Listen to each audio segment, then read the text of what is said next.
প্রিয় মাধ্যমিক ছাত্রছাত্রীরা, তোমরা যারা মাধ্যমিক পরীক্ষা দেবে 2025 সালে, তোমরা যারা এখনো সিলেবাস কমপ্লিট করতে পারোনি, তোমাদের জন্য আমি সাধন স্যার লাস্ট মিনিট সাজেশানটি তৈরি করেছি। যদি আমার এই সাজেশানটা তোমরা ভালো করে প্রথম থেকে শেষ পর্যন্ত দেখো এবং সেই প্রশ্নগুলো তোমরা যদি তৈরি করতে পারো, তাহলে 60-এর ওপর নম্বর পাবে। আর আমার সাজেশানে যদি সমস্ত প্রশ্ন যারা করতে পারবে তারা অবশ্যই 90-এর ওপর পাবে। তাহলে তোমরা সাজেশানটি দেখে। আজ আমি তোমাদের ভূগোল বিষয়ের সাজেশান দেবো।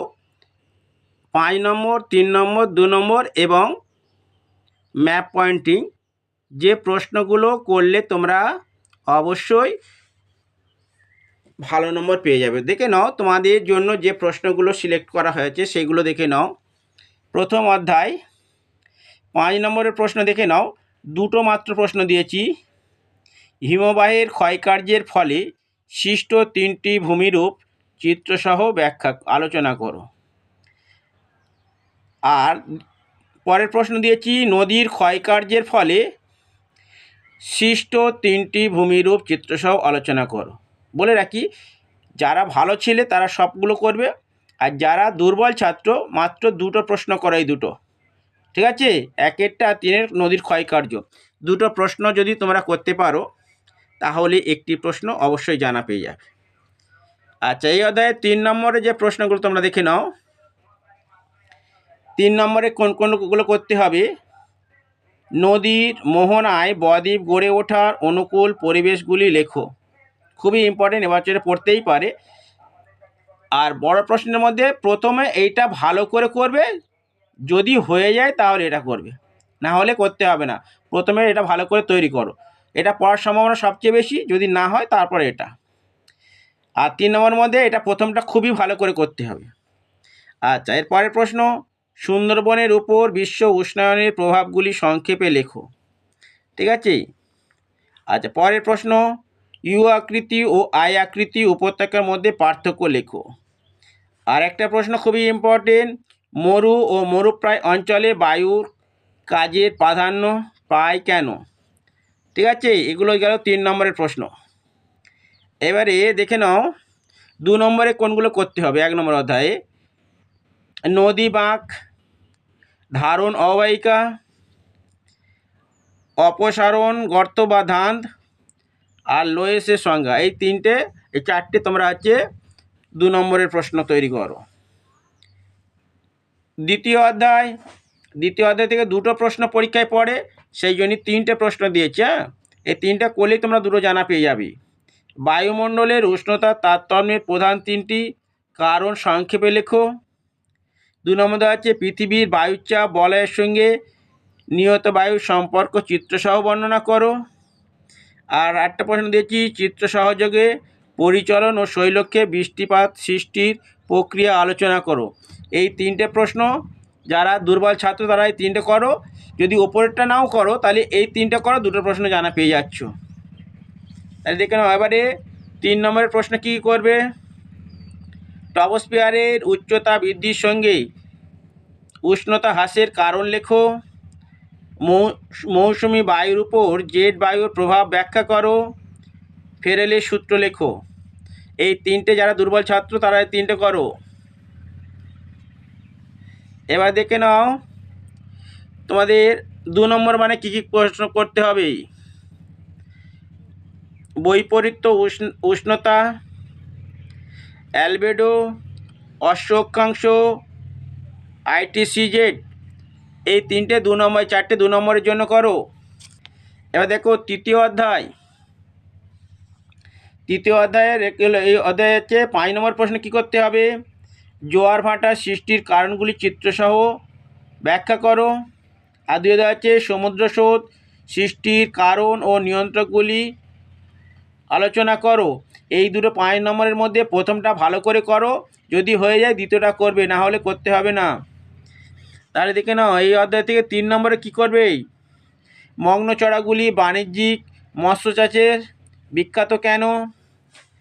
পরের প্রশ্ন, ভরা কোটাল ও মরা কোটালের পার্থক্য লেখো।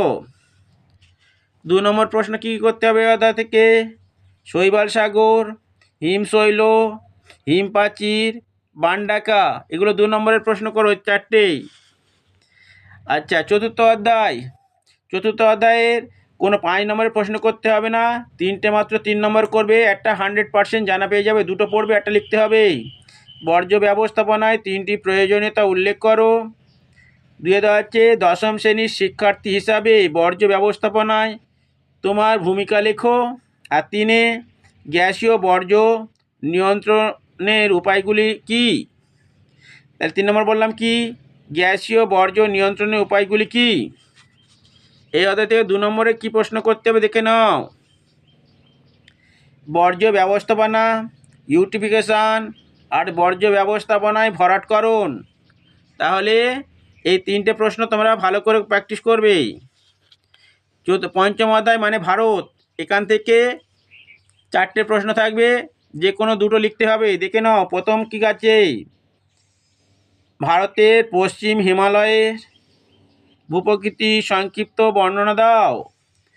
2 দেওয়া আছে পূর্ব ও পশ্চিম উপকূলীয় সমভূমির বৈশিষ্ট্যের পার্থক্য আলোচনা করো। প্রথম 2টো যদি করো তাহলে একটা প্রশ্ন জানা পেয়ে যাবে।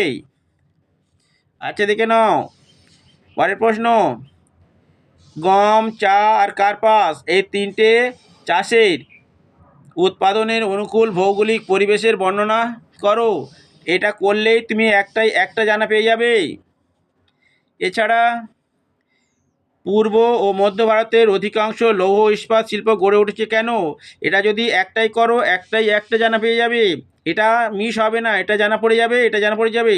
যদি বেশি না করো, এই দুটোই করো। তাহলে 7 নম্বর দেখে নাও, নগরায়নের প্রধান সমস্যাগুলি আলোচনা করো। এটাও খুব ইম্পর্টেন্ট। এই অধ্যায়তে 4টে প্রশ্ন পড়বে, এখান থেকে একটা, এটা একটা, তাহলে এই 4টে প্রশ্ন 4টেই জানা পেয়ে যাবে। আচ্ছা, 3 নম্বরের প্রশ্ন এই অধ্যায়তে কী আছে দেখে নাও। দেওয়া আছে ভারতের পশ্চিম বাহিনী, যেমন কি নর্মদা, তাপ্তি নদীগুলির মোহনায় বদ্বীপ গড়ে ওঠেনি কেন? 2 নম্বর প্রশ্ন, উত্তর ও দক্ষিণ ভারতের নদ নদীর তুলনা করো। আর পরের প্রশ্ন, ভারতের মৌসুমি জলবায়ুর উপর জেট বায়ুর প্রভাব লেখো। তাহলে দেখে নাও, আর 3 নম্বরের প্রশ্ন কি আছে, ভারতের ক্রান্তীয় চিরহরিত ও ক্রান্তীয় পর্ণমোচী উদ্ভিদের বৈশিষ্ট্যের পার্থক্য লেখো। পরের প্রশ্ন দেওয়া আছে, ভারতের অরণ্য সংরক্ষণের প্রধান উপায়গুলি আলোচনা করো। আর একটা আছে এই অধ্যায় থেকে, ভারতের সড়কপথ ও রেলপথের 3টি করে সুবিধা আলোচনা করো। তাহলে এগুলো গেল 3 নম্বরের প্রশ্ন। আচ্ছা, 2 নম্বরের এই অধ্যায়টা বড় অধ্যায় তো, সেই জন্য একটু বেশি প্রশ্ন হচ্ছে। 2 নম্বরের প্রশ্ন, কচ্ছের রণ, দুন, পশ্চিমী ঝঞ্ঝা। এছাড়া দেওয়া আছে অনুসারী শিল্প, ইঞ্জিনিয়ারিং শিল্প, ধারণযোগ্য উন্নয়ন আর সোনালী চতুর্ভুজ। এইগুলো 2 নম্বরের জন্য এই কটা করো। যারা সব পারবে সব করো, আর যারা পারবে না তারা এই কটা করবে। আচ্ছা, লাস্ট অধ্যায়, ষষ্ঠ অধ্যায় দেখে নাও। এই অধ্যায় থেকে কোনো 5 নম্বরের প্রশ্ন পড়ে না, এই অধ্যায় থেকে কেবলমাত্র 3 নম্বর আর 2 নম্বরের প্রশ্ন পড়ে। প্রথম প্রশ্ন দেখে নাও, ভূবৈচিত্র্যসূচক মানচিত্রের গুরুত্ব বা প্রয়োজনীয়তা বা ব্যবহার লেখো। একই কথা, এটা ভালো করে প্র্যাকটিস করবে, পরীক্ষায় পড়ে যাবে এটা। আর একটা দেওয়া আছে, পরের প্রশ্ন দেওয়া আছে, উপগ্রহ চিত্রের গুরুত্ব, প্রয়োজনীয়তা বা ব্যবহার লেখো। আর তারপরে প্রশ্ন, উপগ্রহ চিত্রের বৈশিষ্ট্যগুলি লেখো। এই 3টে করলে 2টো জানা পড়বে, একটা লিখতে পেরে যাবে। এবার 2 নম্বরের প্রশ্ন কী কী আছে এই অধ্যায় থেকে, উপগ্রহ চিত্র, ভূবৈচিত্র্যসূচক মানচিত্র আর ভূবৈচিত্র্যসূচক মানচিত্রর বৈশিষ্ট্য লেখো। এই 3টে প্রশ্ন দিলাম। আর দেখে নাও, এবার তোমাদের ম্যাপ পয়েন্টিং কী করতে হবে। ম্যাপ পয়েন্টিং বেশি দিন অল্প দিয়েছি, সমস্ত আমার ছাত্রছাত্রী দিয়েছি, তোমাদের জন্য অল্প করে দিয়েছি। ভারতের প্রধান প্রশাসনিক কেন্দ্র অর্থাৎ দিল্লি, এটা ম্যাপ পয়েন্টিং করতে হবে। আরাবল্লী পর্বত, বিন্ধ্য পর্বত, পর্বতে 2টো দিয়েছি। নদী থেকে কাবেরী নদী, কৃষ্ণা নদী, মহানদী। আচ্ছা, তারপরে প্রশ্ন দেখো, ম্যাপ পয়েন্টিং। ভারতের শুষ্কতম অঞ্চল, বৃষ্টির ছায়া অঞ্চল, কৃষ্ণ মৃত্তিকা, ম্যানগ্রোভ অরণ্য অঞ্চল। আর এই চাষগুলোর মধ্যে একটা পড়বে কফি, চা, আখ, গম, এগুলোর মধ্যে থেকে একটা পরীক্ষায় অবশ্যই পড়বে। এটা করবে লৌহ ইস্পাত শিল্পকেন্দ্র। এটা ভালো করে করতে হবে। ভারতের বাণিজ্যিক রাজধানী মুম্বাই। মুম্বাই থেকে বিভিন্ন প্রশ্ন হবে, কিন্তু মুম্বাইটা পয়েন্টটা ভালো করে করবে। সর্বাধিক জনঘনত্বপূর্ণ কেন্দ্রশাসিত অঞ্চল যেমন কি বলেছে, ভারতের বৃহত্তম কেন্দ্রশাসিত অঞ্চল বলছে কি দিল্লি। দিল্লিটা ভালো করে করতে হবে। তারপরে হচ্ছে শুষ্ক মুক্ত বন্দর কান্ডালা।